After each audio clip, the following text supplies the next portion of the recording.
আমরা অনেক সময় ছোট ছোট মিথ্যা বলি, কিন্তু ইসলামের সত্যবাদিতা কেবল একটি গুণ নয়, এটি ঈমানের পরিচয়। প্রিয় নবী সাল্লাল্লাহু আলাইহি ওয়াসাল্লাম বলেছেন, সত্য মানুষকে মুক্তির পথ দেখায় আর মিথ্যা মানুষকে ধ্বংসের দিকে নিয়ে যায়। আপনি যখন সত্য কথা বলেন, তখন মানুষের হৃদয়ে আপনার জন্য সম্মান ও বিশ্বাস তৈরি হয়। পরিস্থিতি যত কঠিনই হোক না কেন, সত্যের পথে থাকাই হলো আসল বীরত্ব।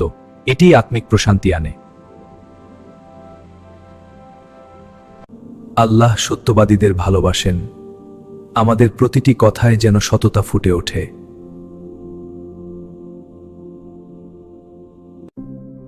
চলুন আজ থেকেই সত্য বলার শপথ নিই। ভিডিওটি ভালো লাগলে অন্যদের সাথে শেয়ার করুন।